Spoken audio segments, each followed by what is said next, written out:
Hi hello ನಮಸ್ತೆ ಎಲ್ಲರಿಗೂ S P S media ಚಾನಲಿನ ಮತ್ತೊಂದು ವಿಡಿಯೋಗೆ ಸ್ವಾಗತ ಸುಸ್ವಾಗತ. ಸ್ನೇಹಿತರೆ, ಎಲ್ಲರೂ ಹೇಗಿದ್ದೀರಾ? ಎಲ್ಲರೂ ಚೆನ್ನಾಗಿದ್ದೀರಾ ಅಂದ್ಕೊಂಡಿದ್ದೀನಿ. ನಾನು ಕೂಡ ತುಂಬಾ ಚೆನ್ನಾಗಿದ್ದೀನಿ. ಎಲ್ಲರೂ ಚೆನ್ನಾಗಿದ್ದೀರಾ ಅಂದ್ಕೊಂಡು ಭಾವಿಸ್ಕೊಂಡು ಇವತ್ತಿನ ಒಂದು ವಿಡಿಯೋನ ಶುರು ಮಾಡಿಬಿಡೋಣ. ಇವತ್ತಿನ ಒಂದು ವಿಡಿಯೋದಲ್ಲಿ ಕನ್ಯಾ ರಾಶಿಯವರಿಗೆ ಸ್ನೇಹಿತರೆ, ಗುರುಬಲದಿಂದ ರಾಜಯೋಗ ಅಂತಲೇ ಹೇಳಬಹುದು. ಮೇ 11ರಿಂದ ಸಾಕಷ್ಟು ಬದಲಾವಣೆಯನ್ನು ನೋಡಲಿದ್ದೀರಿ. ಅದು ನಿಮ್ಮ ವ್ಯಾಪಾರದಲ್ಲಾಗಬಹುದು, ವ್ಯವಹಾರದಲ್ಲಾಗ್ಬೋದು, ಹಣಕಾಸಿನಲ್ಲಾಗ್ಬೋದು, ವೃತ್ತಿ ಜೀವನದಲ್ಲಿ ಒಟ್ಟಾರೆಯಾಗಿ ಕನ್ಯಾ ರಾಶಿಯವರು ಏನೆಲ್ಲ ಬದಲಾವಣೆಯನ್ನು ನೋಡಲಿದ್ದೀರಿ, ಯಾವುದರ ಬಗ್ಗೆ ಬಹಳಷ್ಟು ಎಚ್ಚರಿಕೆ ವಹಿಸಬೇಕು ಅನ್ನೋದನ್ನ ಕಂಪ್ಲೀಟಾಗಿ ಇದೇ ವಿಡಿಯೋದಲ್ಲಿ ತಿಳಿಸ್ಕೊಡ್ತಾ ಹೋಗ್ತೀನಿ. ಇದನ್ನೆಲ್ಲ ತಿಳ್ಕೋಬೇಕು, ಸಣ್ಣ ಪುಟ್ಟ ಪರಿಹಾರಗಳನ್ನೆಲ್ಲ ಫಾಲೋಅಪ್ ಮಾಡಬೇಕು ಅಂದರೆ ಎಲ್ಲೂ ಕೂಡ ವಿಡಿಯೋನ ಸ್ಕಿಪ್ ಮಾಡಬಾರ್ದು. ಅಂದರೆ ವಿಡಿಯೋನ ಕಟ್ ಮಾಡಿ ಓಡಿಸ್ಕೊಂಡು ಹೋಗಿ ನೋಡ್ತೀರಾ, ಇದು ಫುಲ್ ಇನ್ಫಾರ್ಮೇಷನ್ ಅರ್ಥ ಆಗಲ್ಲ. ಸೊ ಹಾಗಾಗಿ ಎಲ್ಲ ವಿಡಿಯೋದಲ್ಲೂ ತಿಳಿಸ್ತಾ ಇರ್ತೀನಿ. ಮೊದಲಿಂದ ಕೊನೆ ತನಕ ವಿಡಿಯೋನ ವಾಚ್ ಮಾಡಿ. ವಿಡಿಯೋದಲ್ಲಿ ಒಳ್ಳೆ ಮಾಹಿತಿ ಸಿಕ್ಕಿದ್ದಲ್ಲಿ ತಪ್ಪದೆ ವಿಡಿಯೋಗೊಂದು ಲೈಕ್ ಕೊಟ್ಟು, ಇನ್ನೂ ನನ್ನ ಚಾನಲ್ನ ಸಬ್ಸ್ಕ್ರೈಬ್ ಮಾಡ್ಕೊಳ್ದೇ ನೋಡ್ತಿದ್ರೆ ದಯವಿಟ್ಟು ಎಸ್ ಪಿ ಎಸ್ ಮೀಡಿಯಾಗೆ ಸಬ್ಸ್ಕ್ರೈಬ್ ಆಗಿ ನಿಮ್ಮ ಅಭಿಪ್ರಾಯಗಳನ್ನು ಕಮೆಂಟ್ ಬಾಕ್ಸಲ್ಲಿ ತಿಳಿಸಬಹುದು. ಯಾರೆಲ್ಲ ಸಬ್ಸ್ಕ್ರೈಬ್ ಮಾಡಿಕೊಂಡು ಪ್ರತಿನಿತ್ಯ ವಿಡಿಯೋ ವಾಚ್ ಮಾಡ್ತಿದ್ದೀರಾ ಅಂಥವರಿಗೆ ಥ್ಯಾಂಕ್ ಯು ಸೋ ಮಚ್ ಅಂತ ಹೇಳ್ತಾ, ಸ್ನೇಹಿತರೆ, ಈ ಅದೃಷ್ಟ ರಾಶಿ ಅಂದರೆ ಕನ್ಯಾ ರಾಶಿ ನಿಮ್ಮ ಕುಟುಂಬದಲ್ಲಿ ಅಥವಾ ನಿಮ್ಮ ಸ್ನೇಹಿತರಲ್ಲಿ ನಿಮ್ಮ ಹಿತೈಷಿಗಳು ಯಾರೇ ಆಗಿದ್ದರೂ ಕೂಡ ಅವ್ರಿಗೆ ವಿಡಿಯೋವನ್ನು ಶೇರ್ ಮಾಡಿ. ನಿಮ್ಮ ಕಡೆಯಿಂದ ಅದೃಷ್ಟದ ಭವಿಷ್ಯವನ್ನು ಅವರು ಕೂಡ ತಿಳ್ಕೊಂಡಂಗಾಗುತ್ತೆ. ಓಕೆ, ಯಾರೆಲ್ಲ ಸಬ್ಸ್ಕ್ರೈಬ್ ಮಾಡ್ಕೊಂಡಿದ್ದೀರಾ ಅವ್ರಿಗೆ ಮತ್ತೊಮ್ಮೆ ಥ್ಯಾಂಕ್ ಯು ಸೋ ಮಚ್ ಅಂತ ಹೇಳ್ತಾ, ಕಮೆಂಟ್ ಬಾಕ್ಸಲ್ಲಿ ಓಂ ನಮಃ ಶಿವಾಯ ಅಂತ ಕಮೆಂಟ್ ಮಾಡಿ. ನಿಮ್ಮ ರಾಶಿಯ ಅಧಿಪತಿಯಾಗಿರುವ ಬುಧನಿಂದ ಸ್ನೇಹಿತರೆ ಸಾಕಷ್ಟು ಅದೃಷ್ಟದ ಫಲಗಳನ್ನು ಗಳಿಸಲಿದ್ದೀರಿ. ಓಂ ನಮ ಬುಧಾಯ ನಮಃ ಅಂತ ಕಮೆಂಟ್ ಮಾಡಿ ಸ್ನೇಹಿತರೆ. ಓಕೆ, ಈ ತಿಂಗಳು ಕನ್ಯಾ ರಾಶಿಯವರ ಮಾಸಿಕ ಭವಿಷ್ಯ ಮೇ 2026ರಲ್ಲಿ ಒಟ್ಟಾರೆಯಾಗಿ ಪ್ರಮುಖ ಮುಖ್ಯಾಂಶಗಳನ್ನು ತಿಳಿಸೋದಾದರೆ, ಅಂದರೆ ಸಾರಾಂಶವನ್ನು ಹೇಳೋದಾದರೆ, ಕೆರಿಯರ್ನಲ್ಲಿ ಅದ್ಭುತ ಪ್ರಗತಿ ಅಂತಲೇ ಹೇಳ್ಬೋದು. ಮೊದಲನೇದಾಗಿ ಮೇ 14ರಂದು ಕರ್ಮದ ಸ್ಥಾನದಲ್ಲಿ ಅಂದರೆ 10ನೇ ಮನೆಯಲ್ಲಿ ಉಂಟಾಗುವಂತಹ ಶುಕ್ರ ಗುರು ಸಂಯೋಗದಿಂದಾಗಿ ವೃತ್ತಿ ಜೀವನದಲ್ಲಿ ನಿಮಗೆ ಅಪಾರ ಗೌರವ, ಉನ್ನತ ಸ್ಥಾನಗಳು ಲಭಿಸುತ್ತವೆ. ಇನ್ನು ಎರಡನೇದಾಗಿ ಅಷ್ಟಮ ಅಂದರೆ ಕುಜನ ಬಗ್ಗೆ ಎಚ್ಚರಿಕೆ. ಮೇ 11ರಂದು ಸ್ವಕ್ಷೇತ್ರ ಕುಜನು ಅಷ್ಟಮ ಸ್ಥಾನದಲ್ಲಿ 8ನೇ ಮನೆಯಲ್ಲಿ ಪ್ರವೇಶಿಸುವುದರಿಂದ ವಾಹನದ ಅಪಘಾತಗಳು, ಶಸ್ತ್ರಚಿಕಿತ್ಸೆಗಳು ಅಥವಾ ಆಕರಣ ಕೋಪ ಬರುವಂತಹ ಸಾಧ್ಯತೆ ಇದೆ. ತಾಳ್ಮೆ ವಹಿಸುವುದು ಸ್ನೇಹಿತರೆ ಪ್ರಾಣ ರಕ್ಷಕ ಅಂತಲೇ ಹೇಳಬಹುದು. ಇನ್ನು ಭಾಗ್ಯೋದಯ ಮೇ 15ರಿಂದ ಭಾಗ್ಯದ ಸ್ಥಾನದಲ್ಲಿ 9ನೇ ಮನೆಯಲ್ಲಿ ಸೂರ್ಯ ಬುಧರ ಸಂಚಾರದಿಂದಾಗಿ ಅದೃಷ್ಟ ಒಲಿಯುತ್ತದೆ. ತೀರ್ಥಯಾತ್ರೆಗಳು, ದೂರ ಪ್ರಯಾಣಗಳು ಯಶಸ್ವಿಯಾಗುತ್ತವೆ ಅಂತಲೇ ಹೇಳಬಹುದು. ಒಟ್ಟಾರೆಯಾಗಿ ಸ್ನೇಹಿತರೆ ಮುಖ್ಯಾಂಶಗಳು ಈ ರೀತಿ ಇರಲಿದೆ ಅಂತಲೇ ಹೇಳ್ಬೋದು ಕನ್ಯಾ ರಾಶಿಯವರಿಗೆ. ಇನ್ನು ಒಟ್ಟಾರೆಯಾಗಿ ಹೇಳೋದಾದರೆ ಕನ್ಯಾ ರಾಶಿಯವರಿಗೆ ಮೇ 2026 ಒಂದು ಕಡೆ ಕೆರಿಯರ್ನಲ್ಲಿ ಉನ್ನತ ಸ್ಥಿತಿಯನ್ನು, ಮತ್ತೊಂದೆಡೆ ವೈಯಕ್ತಿಕ ನಿಮ್ಮ ಆರೋಗ್ಯದ ಜೀವನದಲ್ಲಿ ಕೆಲವು ಸವಾಲುಗಳನ್ನು ನೀಡುವಂತಹ ತಿಂಗಳು, ಏಕಕಾಲದಲ್ಲಿ ನೀಡುವ ಮಾಸವಾಗಿದೆ ಸ್ನೇಹಿತರೆ. ಕಳೆದ ತಿಂಗಳು 3ನೇ ಮನೆಯಲ್ಲಿ ನಡೆದ ಗ್ರಹ ಯುದ್ಧ ಮುಕ್ತಾಯಗೊಂಡಿದ್ದರಿಂದ ಪಾಲುದಾರಿಕೆಗಳಲ್ಲಿನ ಗಲಾಟೆಗಳು ಕಡಿಮೆಯಾಗುತ್ತವೆ. ಆದರೆ ಮೇ 11ರಂದು ಕುಜನು ಅಷ್ಟಮ ಸ್ಥಾನವಾದಂತಹ 8ನೇ ಮನೆ ಮೇಷಕ್ಕೆ ಸ್ವಕ್ಷೇತ್ರ ಪ್ರವೇಶವನ್ನು ಮಾಡುವುದರಿಂದ ಆರೋಗ್ಯದ ವಿಚಾರದಲ್ಲಿ ಕೆಲವು ಮುನ್ನೆಚ್ಚರಿಕೆಗಳನ್ನು ತೆಗೆದುಕೊಳ್ಬೇಕು. ಆದರೆ ಶುಭ ಸುದ್ದಿ ಏನೆಂದರೆ ಮೇ 14ರಂದು ಶುಕ್ರನು ಕರ್ಮದ ಸ್ಥಾನಕ್ಕೆ 10ನೇ ಮನೆಗೆ ಮತ್ತು ಮೇ 15ರಂದು ಸೂರ್ಯ ಬುಧರ ಭಾಗ್ಯದ ಸ್ಥಾನಕ್ಕೆ 9ನೇ ಮನೆಗೆ ಬದಲಾಗುವುದರಿಂದ ನಿಮ್ಮ ಕೀರ್ತಿ ಪ್ರತಿಷ್ಠೆಗಳು ದಶ ದಿಕ್ಕುಗಳಿಗೂ ಹರಡುತ್ತವೆ. ತಿಂಗಳ ದ್ವಿತೀಯಾರ್ಧವು ಅತ್ಯಂತ ಶುಭದಾಯಕವಾಗಿರುತ್ತದೆ ಅಂತಲೇ ಹೇಳ್ಬೋದು ಕನ್ಯಾ ರಾಶಿಯವರಿಗೆ. ಇನ್ನು ಮೇ ತಿಂಗಳಲ್ಲಿ ಕನ್ಯಾ ರಾಶಿಯವರಿಗೆ ಪ್ರಮುಖ ಗ್ರಹ ಸಂಚಾರಗಳು ಮತ್ತು ಅವುಗಳ ಆಧಿಪತ್ಯಗಳು ಅಂದರೆ ಅವುಗಳ ಪ್ರಭಾವಗಳು ಹೇಗಿರಲಿದೆ, ಏನೆಲ್ಲ ಬದಲಾವಣೆಗಳನ್ನು ಗ್ರಹಗಳು ಸೂಚಿಸಲಿದೆ, ಅದರ ಪ್ರಭಾವದಿಂದ ಏನೆಲ್ಲ ತೊಂದರೆಗಳು, ಏನೆಲ್ಲ ಅದೃಷ್ಟವನ್ನು ನೋಡಲಿದ್ದೀರಿ ಕನ್ಯಾ ರಾಶಿಯವರು ಅನ್ನೋದನ್ನ ಹೇಳೋದಾದರೆ, ಮೊದಲನೇದಾಗಿ ಕುಜ 3 ಮತ್ತು 8ನೇ ಅಧಿಪತಿಯಾಗಿರುವ ಕುಜ 8ನೇ ಮನೆ ಸ್ವಕ್ಷೇತ್ರದಲ್ಲಿ ಮೇ 11ರಿಂದ ಸಂಚರಿಸುತ್ತದೆ. ಅಷ್ಟಮ ಕುಜ ಆಕಸ್ಮಿಕ ಗಾಯಗಳು, ಕೋಪ, ಇನ್ಶೂರೆನ್ಸ್, ವಾರಸುದಾರಿಕೆಯ ಆಸ್ತಿಗಳ ಮೂಲಕ ಧನ ಲಾಭ ಅಂತಲೇ ಹೇಳ್ಬೋದು. ಕುಜ ಸಂಚರಿಸುವ ಸಮಯದಲ್ಲಿ ಏನೆಲ್ಲ ಅದೃಷ್ಟವನ್ನು ನೋಡಲಿದ್ದೀರಿ ನನ್ನ ಕನ್ಯಾ ರಾಶಿಯವರಿಗೆ ತಿಳಿಸ್ಕೊಟ್ಟಿದ್ದೀನಿ. ಇನ್ನು ಸೂರ್ಯ 12ನೇ ಮನೆಯ ಅಧಿಪತಿಯಾಗಿರುವಂತಹ ಸೂರ್ಯ 8ನೇ ಮನೆ ಮತ್ತು 9ನೇ ಮನೆಯಲ್ಲಿ ಸಂಚರಿಸುತ್ತದೆ. ಮೇ 14ರವರೆಗೆ 8ರಲ್ಲಿ ಉಚ್ಚ ಸ್ಥಿತಿ ಅಂತಲೇ ಹೇಳಬಹುದು. ವಿಪರೀತ ರಾಜಯೋಗ ಮೇ 15ರಂದು 9ರಲ್ಲಿ ದೂರ ಅಂತಲೇ ಹೇಳ್ಬೋದು. ದೂರದ ಪ್ರಯಾಣಗಳು, ಅದೃಷ್ಟ, ಆಧ್ಯಾತ್ಮಿಕತೆ ಅಂತಲೇ ಹೇಳಬಹುದು. ಇನ್ನು ಬುಧ ನಿಮ್ಮ ರಾಶಿಯ ಅಧಿಪತಿ, ಲಗ್ನಾಧಿಪತಿ, 10ನೇ ಅಧಿಪತಿಯಾಗಿರುವಂತಹ 1 ಮತ್ತು 10ನೇ ಮನೆಯ ಅಧಿಪತಿಯಾಗಿರುವಂತಹ ಬುಧ 9ನೇ ಮತ್ತು 10ನೇ ಮನೆಯಲ್ಲಿ ಸಂಚರಿಸುತ್ತದೆ. ಮೇ 15ರಿಂದ 9ರಲ್ಲಿ ಸೂರ್ಯನೊಂದಿಗೆ ಸಂಯೋಗ, ಬುದ್ಧಿ ಕುಶಲತೆ, ತಂದೆಯ ಬೆಂಬಲ. ಮೇ 29ರಂದು 10ನೇ ಮನೆಗೆ ಅಂತಲೇ ಹೇಳಬಹುದು. ಇನ್ನು ಶುಕ್ರ 2 ಮತ್ತು 9ನೇ ಅಧಿಪತಿಯಾಗಿರುವ ಶುಕ್ರ 9ನೇ ಮನೆಯಲ್ಲಿ ಮೇ 14ರಿಂದ ಮಿಥುನದಲ್ಲಿ ಸಂಚರಿಸುತ್ತದೆ. ಕರ್ಮದ ಸ್ಥಾನದಲ್ಲಿ ಶುಕ್ರ, ವೃತ್ತಿಯಲ್ಲಿ ಅದ್ಭುತ ಮನ್ನಣೆ, ಆರ್ಥಿಕ ವೃದ್ಧಿ, ಕಲಾಕಾರರಿಗೆ ಲಾಭ ಅಂತಲೇ ಹೇಳಬಹುದು. ಇದು ಗ್ರಹಗಳ ಸಂಚಾರವಾಗಲಿದೆ. ಇನ್ನು ಗುರು 4 ಮತ್ತು 7 ಅಧಿಪತಿಯಾಗಿರುವಂತಹ ಗುರು 10ನೇ ಮನೆಯಲ್ಲಿ ಮಿಥುನದಲ್ಲಿ ಯಥಾಸ್ಥಿತಿಯಲ್ಲಿ ಸಂಚಾರ. ಇದು ಗುರುವಿನ ಸ್ಥಿತಿ ಯಾವ ರೀತಿ ಇದೆ ಅಂತಂದರೆ, ವೃತ್ತಿಯಲ್ಲಿ ಗೌರವ, ಕೆಲಸದಲ್ಲಿ ಶ್ರದ್ಧೆ, ಸಮಾಜದಲ್ಲಿ ಕೀರ್ತಿ, ಹೆಸರು ಅಂತಲೇ ಹೇಳ್ಬೋದು. ಒಂಥರ ರಾಜಯೋಗ ಅಂತಲೇ ಹೇಳ್ಬೋದು ಕನ್ಯಾ ರಾಶಿಯವರಿಗೆ. ಇನ್ನು ಶನಿ 5, 6 ಅಧಿಪತಿಯಾಗಿರುವ ಶನಿ 7ನೇ ಮನೆಯಲ್ಲಿ ಮೀನದಲ್ಲಿ ಯಥಾಸ್ಥಿತಿಯಲ್ಲಿ ಸಂಚರಿಸುತ್ತದೆ. ಜೀವನ ಸಂಗಾತಿಯೊಂದಿಗೆ ಹೊಂದಾಣಿಕೆ ಅಗತ್ಯ, ವ್ಯಾಪಾರ ಪಾಲುದಾರಿಕೆಗಳಲ್ಲಿ ವಿಳಂಬ ಅಂತಲೇ ಹೇಳಬಹುದು. ಇದು ಕನ್ಯಾ ರಾಶಿಯವರಿಗೆ ಗ್ರಹಗಳ ಸಂಚಾರ ಮತ್ತು ಗ್ರಹಗಳ ಸ್ಥಾನ ಬದಲಾವಣೆ, ಅದರಿಂದಾಗುವಂತಹ ಪ್ರಭಾವಗಳು ಅಂತಲೇ ಹೇಳ್ಬೋದು. ಇನ್ನು ಒಂದೊಂದಾಗಿ ತಿಳಿಸೋದಾದರೆ, ವೃತ್ತಿ ಮತ್ತು ಉದ್ಯೋಗದ ಬಗ್ಗೆ ಹೇಳೋದಾದರೆ, ಕನ್ಯಾ ರಾಶಿಯವರಿಗೆ ವೃತ್ತಿಪರವಾಗಿ ಈ ತಿಂಗಳು ಮರೆಯಲಾಗದಂತಹ ಅದ್ಭುತವಾದ ಘಟನೆ ನಡೆಯಲಿದೆ. 10ನೇ ಮನೆಯಲ್ಲಿ ಕರ್ಮದ ಸ್ಥಾನದಲ್ಲಿ ಈಗಾಗಲೇ ಸಂಚರಿಸುತ್ತಿರುವಂತಹ ಗುರು ಭಗವಾನನ ಜೊತೆಗೆ ಮೇ 14ರಂದು ಭಾಗ್ಯಾಧಿಪತಿ, ಧನಾಧಿಪತಿಯಾದಂತಹ ಶುಕ್ರನು ಕೂಡ ಕರ್ಮದ ಸ್ಥಾನಕ್ಕೆ ಪ್ರವೇಶಿಸುತ್ತಾನೆ. ಈ ಅದ್ಭುತವಾದ ಗುರು ಶುಕ್ರರ ಸಂಯೋಗದಿಂದಾಗಿ ಕಚೇರಿಯಲ್ಲಿ ನಿಮ್ಮ ಹೆಸರು ಪ್ರತಿಧ್ವನಿಸುತ್ತದೆ. ನೀವು ಮಾಡುವ ಪ್ರತಿಯೊಂದು ಕೆಲಸಕ್ಕೂ ಸರಿಯಾದ ಮನ್ನಣೆ, ಪ್ರಶಂಸೆಗಳು ದೊರೆಯುತ್ತವೆ ಅಂತಲೇ ಹೇಳಬಹುದು. ಬಡ್ತಿ ಅಥವಾ ವೇತನ ಹೆಚ್ಚಳಕ್ಕಾಗಿ ಕಾಯುತ್ತಿರುವವರ ಆಸೆ ಈಡೇರುತ್ತದೆ. ಇದರ ಜೊತೆಗೆ ಮೇ 15ರಂದು ನಿಮ್ಮ ಲಗ್ನಾಧಿಪತಿಯಾದ ಬುಧ ಮತ್ತು ವ್ಯಯಾಧಿಪತಿಯಾದ ಸೂರ್ಯನು ಭಾಗ್ಯದ ಸ್ಥಾನವಾದಂತಹ 9ನೇ ಮನೆ ಅಂದರೆ ಋಷಭಕ್ಕೆ ಹೋಗುವುದರಿಂದ ಬಹುರಾಷ್ಟ್ರೀಯ ಕಂಪನಿಗಳಲ್ಲಿ MNCs ಕೆಲಸವನ್ನು ಮಾಡುವವರಿಗೆ, IT ಕ್ಷೇತ್ರದಲ್ಲಿ ಇರುವವರಿಗೆ, ರಿಯಲ್ ಎಸ್ಟೇಟನ್ನು ಮಾಡುವವರಿಗೆ, ವಿದೇಶಿ ಆನ್ಸೈಟ್ ಅವಕಾಶಗಳು ಅಥವಾ ದೂರದ ಪ್ರದೇಶಗಳ ವರ್ಗಾವಣೆಗಳು ಲಾಭದಾಯಕವಾಗಿರುತ್ತವೆ ಅಂತಲೇ ಹೇಳಬಹುದು. ಒಟ್ಟಾರೆಯಾಗಿ ಸ್ನೇಹಿತರೆ, ವ್ಯಾಪಾರ ಮತ್ತು ಉದ್ಯೋಗದಲ್ಲಿ, ವೃತ್ತಿ ಜೀವನದಲ್ಲಿ ಏನೆಲ್ಲ ಬದಲಾವಣೆಯನ್ನು ನೋಡಲಿದ್ದೀರಿ ಅನ್ನೋದನ್ನ ಕಂಪ್ಲೀಟಾಗಿ ತಿಳಿಸ್ಕೊಟ್ಟಿದ್ದೀನಿ. ಇನ್ನು ವ್ಯಾಪಾರ, ಸ್ವಯಂ ಉದ್ಯೋಗ, ಪಾಲುದಾರಿಕೆಯ ಬಗ್ಗೆ ಹೇಳೋದಾದರೆ, ವ್ಯವಹಾರದ ಬಗ್ಗೆ ಹೇಳೋದಾದರೆ, ಕನ್ಯಾ ರಾಶಿಯವರು ಏನೆಲ್ಲ ಬದಲಾವಣೆಗಳನ್ನು ಗ್ರಹಗಳು ಸೂಚಿಸಲಿದೆ ಅಂದರೆ, ಸಪ್ತಮ ಸ್ಥಾನದಲ್ಲಿ ವ್ಯಾಪಾರದ ಸ್ಥಾನ ಅಂತಲೇ ಹೇಳ್ಬೋದು. ಶನಿಯ ಸಂಚಾರದಿಂದಾಗಿ ವ್ಯಾಪಾರದಲ್ಲಿ ಬೆಳವಣಿಗೆ ನಿಧಾನವಾಗಿದ್ದರೂ ಸ್ಥಿರವಾಗಿರುತ್ತದೆ.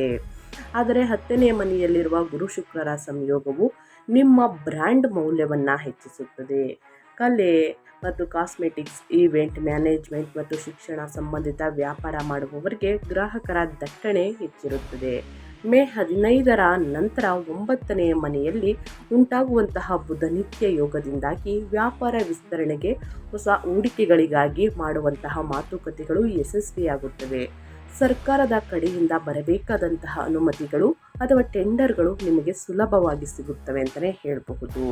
ಒಟ್ಟಾರೆಯಾಗಿ ಸ್ನೇಹಿತರೆ, ಕನ್ಯಾ ರಾಶಿಯವರು ಏನಾದರೂ ಸಹಿಯನ್ನು ಹಾಕಬೇಕು, ಒಪ್ಪಂದವನ್ನು ತೆಗೆದುಕೊಳ್ಬೇಕು ಅಂದರೆ ಮೇ ತಿಂಗಳು ಉತ್ತಮವಾಗಿದೆ. ಮೊದಲೇ ಹೇಳಿರುವ ಹಾಗೆ ಗುರು ಸಂಚಾರದಿಂದ ಅದ್ಭುತವಾದಂತಹ ವ್ಯಾಪಾರ ವ್ಯವಹಾರದಲ್ಲಿ ಅಭಿವೃದ್ಧಿಯನ್ನು ನೋಡಲಿದ್ದೀರಿ. ಕಣ್ಮುಚ್ಕೊಂಡು ಹೂಡಿಕೆಯನ್ನು ಮಾಡಬಹುದು. ಇನ್ನು ಮೇಯ್ನ್ ಆಗಿ ಹಣಕಾಸಿನ ಬಗ್ಗೆ ಹೇಳೋದಾದರೆ, ಲಾಭ ಇದೆಯಾ, ನಷ್ಟ ಇದೆಯಾ, ಏನೆಲ್ಲ ಖರೀದಿ ಮಾಡುವಂತಹ ಯೋಗ ಇದೆ ಕನ್ಯಾ ರಾಶಿಯವರು ಅನ್ನೋದನ್ನ ನೋಡೋದಾದರೆ, ಧನಾಧಿಪತಿಯಾದ ಶುಕ್ರನು ಬಲವಾದ ಕರ್ಮದ ಸ್ಥಾನದಲ್ಲಿ ಇರುವುದರಿಂದ ನಿಮ್ಮ ವೃತ್ತಿಯ ಮೂಲಕ ಬರುವಂತಹ ಆದಾಯ ಅದ್ಭುತವಾಗಿ ಹೆಚ್ಚಾಗ್ತದೆ. ಆದರೆ ಮೇ 11ರಂದು ಕುಜನು ಅಷ್ಟಮ ಸ್ಥಾನಕ್ಕೆ ಹೋಗುವುದರಿಂದ ಅನಿರೀಕ್ಷಿತವಾಗಿ ಖರ್ಚುಗಳು ಬರಬಹುದು. ಮುಖ್ಯವಾಗಿ ಸ್ನೇಹಿತರೆ, ವಾಹನಗಳ ದುರಸ್ತಿ ಅಥವಾ ವೈದ್ಯಕೀಯ ಖರ್ಚುಗಳಿಗಾಗಿ ಹಣ ವ್ಯಯಿಸಬೇಕಾಗುತ್ತದೆ. ಆದರೆ ಅದೇ ಅಷ್ಟಮ ಕುಜನಿಂದಾಗಿ ಪೂರ್ವಿಕರ ಆಸ್ತಿಯ ಹಂಚಿಕೆ ಲಾಭದಾಯಕವಾಗುವುದು ಅಥವಾ ಇನ್ಶೂರೆನ್ಸ್ ಮೆಜಾರಿಟಿ ಮೂಲಕ ದೊಡ್ಡ ಮೊತ್ತದ ಹಣ ಕೈ ಸೇರಬಹುದು. ಮೇ 15ರ ನಂತರ ಸೂರ್ಯ ಬುಧರ ಭಾಗ್ಯದ ಸ್ಥಾನದ ಸಂಚಾರವು ನಿಮ್ಮನ್ನು ದೀರ್ಘಕಾಲೀನ ಹೂಡಿಕೆಗಳತ್ತ ಮುನ್ನಡೆಸುತ್ತದೆ. ಒಟ್ಟಾರೆಯಾಗಿ ಹೇಳಬೇಕು ಅಂದರೆ ಹಣಕಾಸಿನ ವಿಚಾರದಲ್ಲಿ ಬಹಳಷ್ಟು ಅದೃಷ್ಟವನ್ನು ನೋಡಲಿದ್ದೀರಿ. ಸ್ವಲ್ಪ ಆನ್ಲೈನ್ ಶಾಪಿಂಗನ್ನು ಕಡಿಮೆ ಮಾಡಿ ಮುಂದಕ್ಕೆ ಬೇಕಾಗುವಂತಹ ವಸ್ತುಗಳನ್ನು ಖರೀದಿ ಮಾಡಿ ಸ್ನೇಹಿತರೆ. ಆಸ್ಪತ್ರೆಗಳಿಗೆ ಮತ್ತು ಸ್ನೇಹಿತರೆ ವ್ಯಾಪಾರ ವ್ಯವಹಾರದಲ್ಲಿ ಒಂದಷ್ಟು ಖರ್ಚಾಗಲಿದೆ, ಅದರ ಕಡೆ ಗಮನವಿರಲಿ ಅಂತ ಹೇಳ್ತಾ, ಇನ್ನು ಮೇಯ್ನಾಗಿ ನಿಮ್ಮ ಹೆಲ್ತ್ ಬಗ್ಗೆ ಹೇಳೋದಾದರೆ ನಿಮ್ಮ ಆರೋಗ್ಯದಲ್ಲಿ ಏನೆಲ್ಲ ಬದಲಾವಣೆಗಳನ್ನು ಗ್ರಹಗಳು ಸೂಚಿಸಲಿದೆ, ಯಾವುದರ ಬಗ್ಗೆ ಎಚ್ಚರಿಕೆ ವಹಿಸಬೇಕು ಅನ್ನೋದನ್ನ ನೋಡ್ತಾ ಹೋಗೋಣ ಬನ್ನಿ. ಈ ತಿಂಗಳು ಕನ್ಯಾ ರಾಶಿಯವರ ಆರೋಗ್ಯ ನೀವು ಅತ್ಯಂತ ಜಾಗರೂಕರಿರಬೇಕಾದಂತಹ ತಿಂಗಳು ಅಂತಲೇ ಹೇಳ್ಬೋದು. ಮೇ ತಿಂಗಳು ಮೊದಲೇ ಹೇಳಿರುವ ಹಾಗೆ ಆರೋಗ್ಯದ ಬಗ್ಗೆ ಬಹಳಷ್ಟು ಎಚ್ಚರಿಕೆ ವಹಿಸಬೇಕು. ಏಕೈಕ ವಿಭಾಗವೆಂದರೆ ನಿಮ್ಮ ಆರೋಗ್ಯ. ಮೇ 11ರಂದು ತೃತೀಯ ಮತ್ತು ಅಷ್ಟಮಾಧಿಪತಿಯಾದಂತಹ ಕುಜನು 8ನೇ ಮನೆಗೆ ಸ್ವಕ್ಷೇತ್ರಕ್ಕೆ ಪ್ರವೇಶಿಸುತ್ತಾನೆ. ಅಷ್ಟಮ ಕುಜನು ಅತ್ಯಂತ ವೇಗವಾದಂತಹ ಮತ್ತು ಅಪಾಯಕಾರಿ ಫಲಿತಾಂಶಗಳನ್ನು ನೀಡುತ್ತಾನೆ. ವಾಹನಗಳನ್ನು ಚಲಾಯಿಸುವಾಗ ಅತಿ ವೇಗ, ಟ್ರಾಫಿಕ್ ನಿಯಮಗಳ ಉಲ್ಲಂಘನೆ ಪ್ರಾಣಾಂತಕವಾಗಬಹುದು. ಸ್ನೇಹಿತರೆ, ನಿಮ್ಮ ಆರೋಗ್ಯ ತುಂಬಾ ಚೆನ್ನಾಗಿರಬೇಕು ಅಂದರೆ ಟ್ರಾಫಿಕ್ ನಿಯಮಗಳನ್ನು ಕಡ್ಡಾಯವಾಗಿ ಫಾಲೋ ಮಾಡಿ. ಇನ್ನು ಅತಿ ವೇಗವಾಗಿ ವಾಹನವನ್ನು ಚಾಲನೆ ಮಾಡಬೇಡಿ, ಯಾಕಂದರೆ ಸಣ್ಣ ಪುಟ್ಟ ಗಾಯಗಳನ್ನು ಗ್ರಹಗಳು ಸೂಚಿಸುತ್ತಿದೆ, ಸಣ್ಣ ಪುಟ್ಟ ಅಪಘಾತಗಳು ಆಗಬಹುದು. ಸೊ ಹಾಗಾಗಿ ಬಹಳಷ್ಟು ಎಚ್ಚರಿಕೆ ವಹಿಸಿ. ಕುಜನ ಉಷ್ಣದ ಪ್ರಭಾವದಿಂದ ರಕ್ತದೊತ್ತಡ, BP, ಅಕಾರಣ ಕೋಪ ಮತ್ತು ಫೈಲ್ಸ್ ಅಥವಾ ಹೊಟ್ಟೆಗೆ ಸಂಬಂಧಿಸಿದ ಶಸ್ತ್ರಚಿಕಿತ್ಸೆಗಳು ನಡೆಯುವಂತಹ ಸೂಚನೆಗಳಿವೆ. 8ನೇ ಮನೆಯಲ್ಲಿರುವ ಕುಜನ ದೃಷ್ಟಿ 8ನೇ ಮನೆಯಿಂದ ಸ್ನೇಹಿತರೆ ಕುಟುಂಬದ ವಾಕ್ಸ್ಥಾನ ಅಂತಲೇ ಹೇಳಬಹುದು, ಇದರ ಮೇಲೆ ಬೀಳುವುದರಿಂದ ನಿಮ್ಮ ಮಾತುಗಳಲ್ಲಿ ತೀವ್ರವಾದ ಕೋಪ ಕಂಡು ಬರುತ್ತದೆ. ಇದು ನಿಮ್ಮ ಮಾನಸಿಕ ನೆಮ್ಮದಿಯನ್ನು ಸಹ ದೂರ ಮಾಡುತ್ತದೆ. ಧ್ಯಾನ, ಯೋಗ ಅಂದರೆ ಮೆಡಿಟೇಷನ್ ಮಾಡುವುದು, ಯೋಗವನ್ನು ಮಾಡುವುದು, ವ್ಯಾಯಾಮವನ್ನು ಮಾಡುವುದು ಈ ಸಮಯದಲ್ಲಿ ಬಹಳ ಮುಖ್ಯವಾಗುತ್ತದೆ ಸ್ನೇಹಿತರೆ. ಮೇಯ್ನಾಗಿ ನಿಮ್ಮ ಆರೋಗ್ಯದ ಕಡೆ ಗಮನವಿರಲಿ ಕನ್ಯಾ ರಾಶಿಯವರು. ಇನ್ನು ಕುಟುಂಬ ಮತ್ತು ವೈಯಕ್ತಿಕ ಸಂಬಂಧಗಳ ಬಗ್ಗೆ ಹೇಳೋದಾದರೆ ಏನೆಲ್ಲ ಬದಲಾವಣೆಯನ್ನು ಗ್ರಹಗಳು ಸೂಚಿಸಲಿದೆ, ಯಾವುದರ ಬಗ್ಗೆ ಬಹಳಷ್ಟು ಎಚ್ಚರಿಕೆ ವಹಿಸಬೇಕು ಅಂದರೆ, ಸಪ್ತಮ ಸ್ಥಾನದಲ್ಲಿ ಶನಿ ಇರುವುದರಿಂದ ಜೀವನ ಸಂಗಾತಿಯೊಂದಿಗಿನ ಸಂಬಂಧಗಳು ಸ್ವಲ್ಪ ಸಪ್ಪೆಯಾಗಿ ಅಥವಾ ಜವಾಬ್ದಾರಿಯುತವಾಗಿ ಅನಿಸುತ್ತವೆ.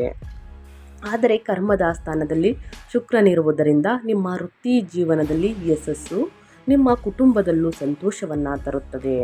ಮೇ 15ರ ನಂತರ ಸೂರ್ಯನು 9ನೇ ಮನೆಯಲ್ಲಿ ಪಿತೃಸ್ಥಾನದಲ್ಲಿ ಸಂಚರಿಸುವುದರಿಂದ ನಿಮ್ಮ ತಂದೆಯವರೊಂದಿಗಿನ ಸಂಬಂಧಗಳು ಬಲಗೊಳ್ಳುತ್ತವೆ.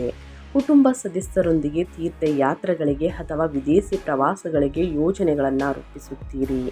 ಕುಜನ ದೃಷ್ಟಿ 2ನೇ ಮನೆಯ ಮೇಲಿರುವುದರಿಂದ ಕುಟುಂಬ ಸದಸ್ಯರೊಂದಿಗೆ ಮಾತನಾಡುವಾಗ ಕೋಪವನ್ನು ನಿಯಂತ್ರಿಸಿಕೊಳ್ಳುವುದು ಅತ್ಯಗತ್ಯ.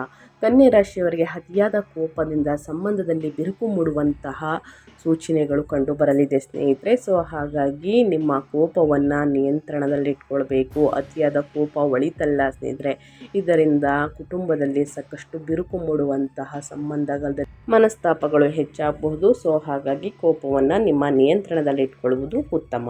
ಇನ್ನು ವಿದ್ಯಾರ್ಥಿಗಳ ಬಗ್ಗೆ ಹೇಳೋದಾದರೆ ಶಿಕ್ಷಣದಲ್ಲಿ ಏನೆಲ್ಲ ಬದಲಾವಣೆಗಳನ್ನು ಗ್ರಹಗಳು ಸೂಚಿಸಲಿದೆ, ಯಾವುದರ ಬಗ್ಗೆ ಎಚ್ಚರಿಕೆ ವಹಿಸಬೇಕು ವಿದ್ಯಾರ್ಥಿಗಳು ಅಂದರೆ, ವಿದ್ಯಾಕಾರಕ ಮತ್ತು ನಿಮ್ಮ ಲಗ್ನಾಧಿಪತಿಯಾದ ಬುಧನು ಮೇ 15ರಿಂದ ಭಾಗ್ಯದ ಸ್ಥಾನದಲ್ಲಿ 9ನೇ ಮನೆಯಲ್ಲಿ ಸೂರ್ಯನೊಂದಿಗೆ ಸೇರುವುದು ವಿದ್ಯಾರ್ಥಿಗಳಿಗೆ, ಮುಖ್ಯವಾಗಿ ಉನ್ನತ ಶಿಕ್ಷಣವನ್ನು ಓದುತ್ತಿರುವವರಿಗೆ ಒಂದು ವರ ಅಂತಲೇ ಹೇಳಬಹುದು. ವಿದೇಶಿ ಯೂನಿವರ್ಸಿಟಿಗಳಲ್ಲಿ ಸೀಟ್ಗಾಗಿ ಅಥವಾ ಪ್ರಯತ್ನಗಳನ್ನು ಮಾಡುತ್ತಿರುವವರಿಗೆ ಯಶಸ್ವಿಯಾಗುತ್ತದೆ, ಪ್ರಯತ್ನಗಳು ಫಲ ನೀಡುತ್ತವೆ ಅಂತಲೇ ಹೇಳಬಹುದು. ಲಾ, ಮ್ಯಾನೇಜ್ಮೆಂಟ್ ಮತ್ತು ಫೈನಾನ್ಸ್ ವಿದ್ಯಾರ್ಥಿಗಳು ಅದ್ಭುತವಾಗಿ ಮಿಂಚುತ್ತಾರೆ. ಆದರೆ ಅಷ್ಟಮ ಕುಜನ ದೃಷ್ಟಿಯಿಂದಾಗಿ ಓದುವಾಗ ಆಗಾಗ ತಾಳ್ಮೆ ಕಳೆದುಕೊಳ್ಳುವಂತಹ ಅಪಾಯವಿದೆ, ಏಕಾಗ್ರತೆಯನ್ನು ಕಾಯ್ದುಕೊಳ್ಳಬೇಕಾಗುತ್ತದೆ. ಇನ್ನು ಸಾಮಾನ್ಯ ವಿದ್ಯಾರ್ಥಿಗಳು ಕೂಡ ಏಕಾಗ್ರತೆಯನ್ನು ಕಳೆದುಕೊಳ್ಳಲಿದ್ದೀರಿ, ಆಸಕ್ತಿಯನ್ನು ಅಧ್ಯಯನದ ಕಡೆ ತೋರಿಸುವುದಿಲ್ಲ. ಈ ರೀತಿ ಆದರೆ ಅಧ್ಯಯನದ ಕಡೆ ಗಮನ ಕೊಡುವುದಕ್ಕೆ ಕಷ್ಟವಾಗಬಹುದು ಸ್ನೇಹಿತರೆ.